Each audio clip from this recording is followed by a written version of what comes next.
They were not ready. Not the coaches who watched her junior matches and said she was too small. Not the scouts who said the Philippines would never produce a tennis champion. Not the analysts who said her game was too predictable, her serve too weak, her mentality too fragile for the big stage.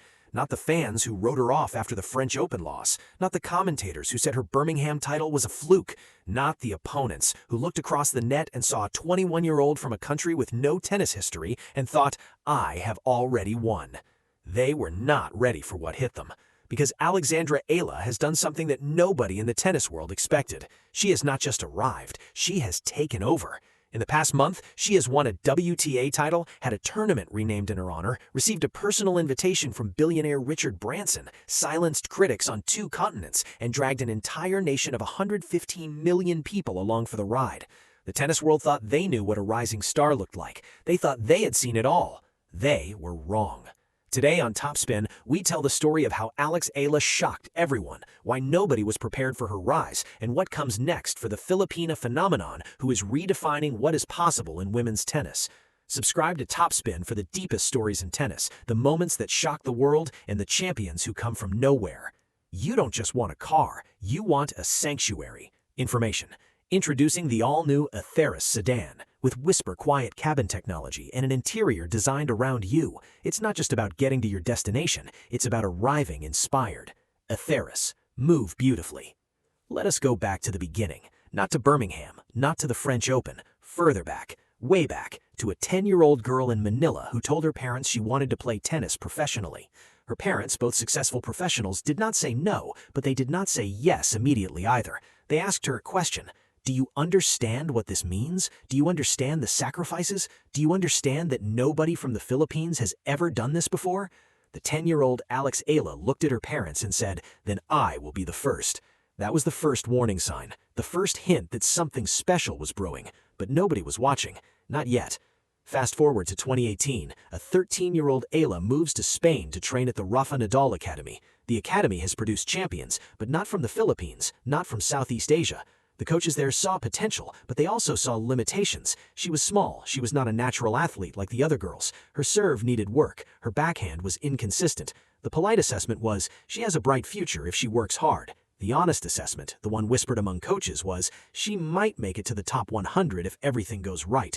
Nobody predicted top 30, nobody predicted WTA titles, nobody predicted any of this. That was the second warning sign, ignored.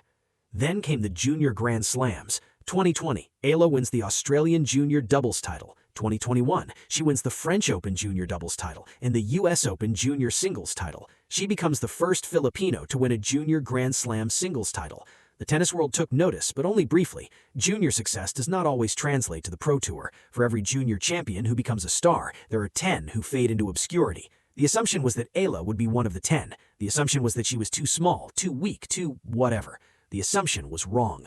The warning signs kept coming. In 2023, at age 18, Eala won her first ITF title, then another, then another. She climbed the rankings. She entered the top 200. She qualified for her first Grand Slam main draw at the US Open. She lost in the first round, but she was there. The tennis world said, nice story, let us see if she can stay. In 2024, Eala cracked the top 100. She beat her first top 50 player. She won matches on all 3 surfaces. The tennis world said, okay, maybe she is for real. But they still weren't ready. They still didn't understand what was coming. Because in 2025, Eala did something that changed everything. She beat 2 top 10 players at the Miami Open, back-to-back, on hard courts, against players who had been in Grand Slam finals. The tennis world gasped. Then they shrugged. Fluke, they said. She got lucky. They were not ready. May 2026, the French Open. Eala enters ranked number 37. She draws Eva Jovic, her close friend, in the first round. The match is tough. Eala loses in straight sets. She cries in the locker room. Then, Regine Velasquez sends a video message. The Philippines cries with her. The tennis world watches, wipes a tear and moves on. Nice story, they say again. But she still lost. They were not ready for what came next. The fan controversy. A section of the Roland Garros crowd chants for Eala to go home. The video goes viral. The tennis world debates. Some defend the crowd. Others defend Eala. But most assume that Eala will be mentally broken, that she will retreat, that she will struggle. She did not. She went silent for 2 weeks, then she gave a press conference that made grown journalists cry. She did not attack, she did not play the victim, she showed grace, she showed class, she showed that she was made of something different. The tennis world nodded approvingly. Nicely handled, they said, but they still were not ready. Then came Birmingham, the WTA 250 event.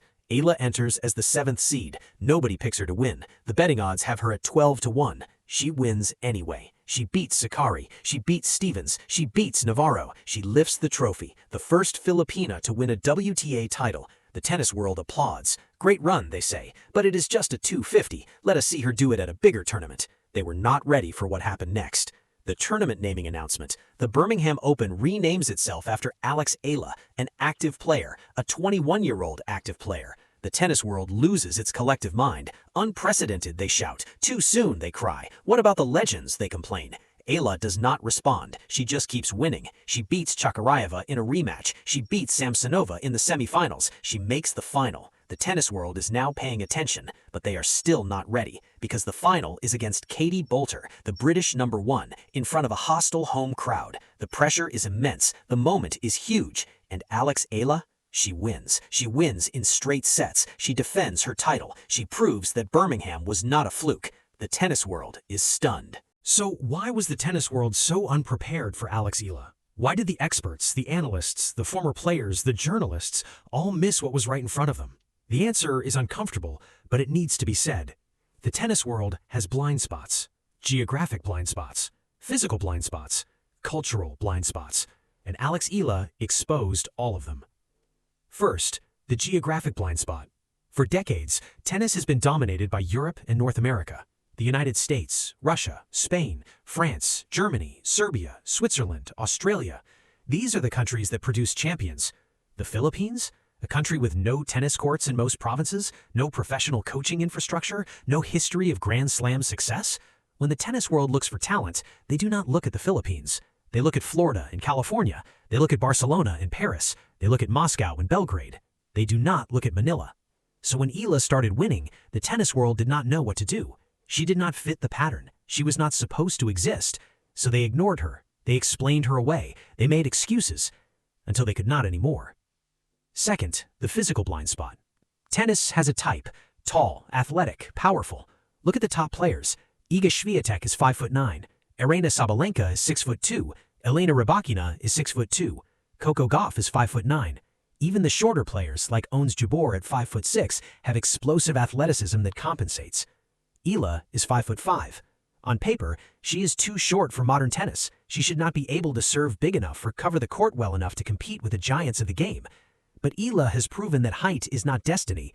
Her footwork is elite. Her anticipation is otherworldly. She reads the game like a chess grandmaster. She is always one step ahead, which makes up for being one step slower.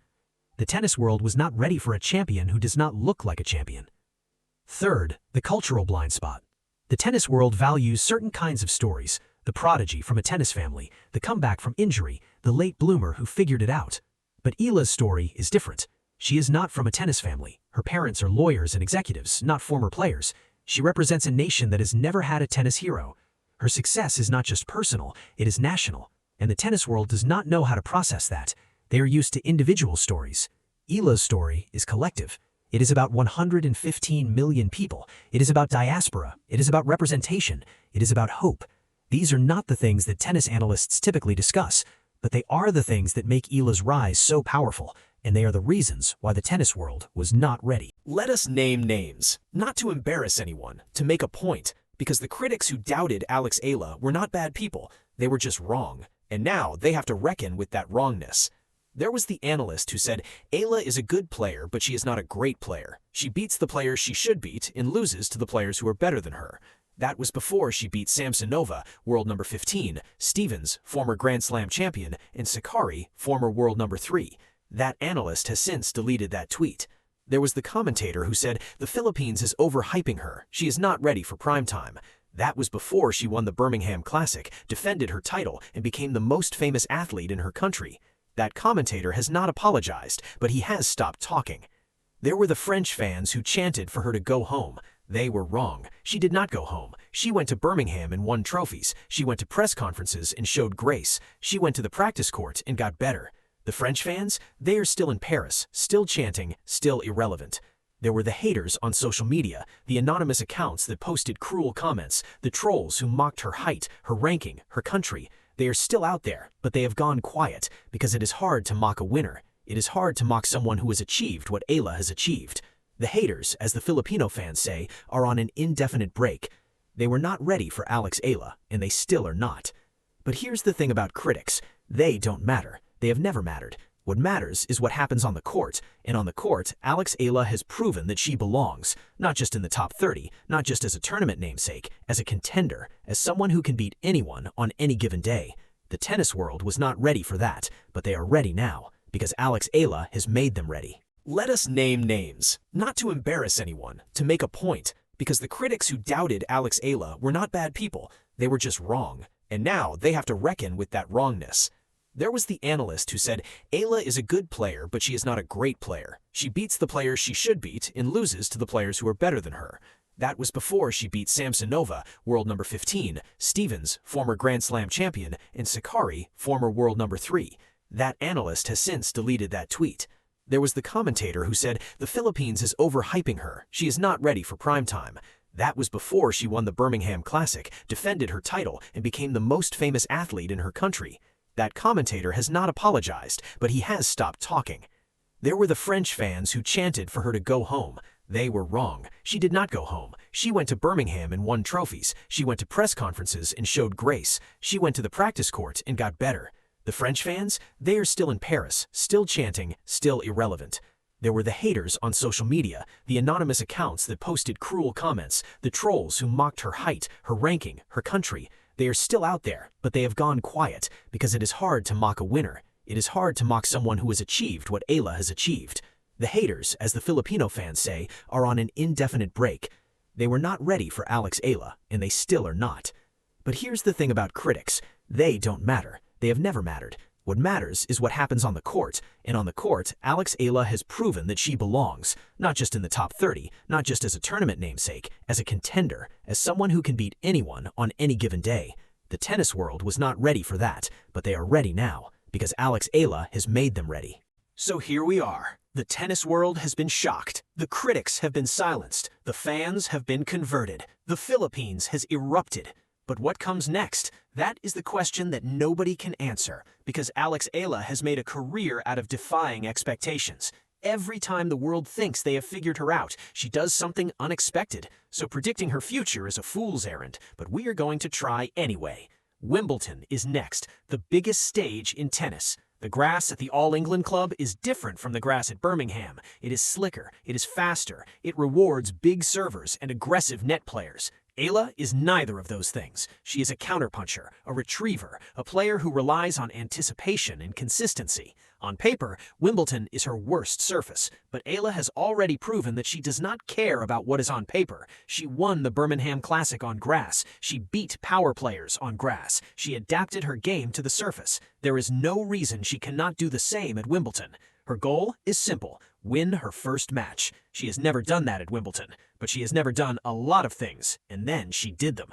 After Wimbledon, the hardcourt season, the US Open Series, the Canadian Open, the Cincinnati Open, the US Open. These are surfaces where Eala has historically played her best tennis. Last year at the US Open, she won her first Grand Slam main draw match. This year, she will be seeded. She will have a favorable draw. She will have momentum. She will have confidence. Could she make the second week? Could she make the quarterfinals? Could she make a run that shocks the world again? Nobody knows. But nobody knew she would do any of this either. That is the point. Alex Eala is not predictable. She is not supposed to be here, but she is, and she is not going away. And then there is the Richard Branson invitation, Necker Island, a week with one of the most successful entrepreneurs in history. What will come of that? A sponsorship? A mentorship? A friendship? Nobody knows, but whatever it is, it will open doors, it will create opportunities, it will change the trajectory of her career in ways that we cannot imagine, because that is what happens when you shock the world.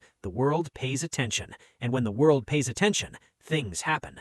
So, here is where we leave you. The tennis world was not ready for Alex Eala. They underestimated her. They ignored her. They wrote her off. And she proved them all wrong. Not with anger, not with bitterness, with tennis, with hard work, with grace. She won. She kept winning, and she is still winning.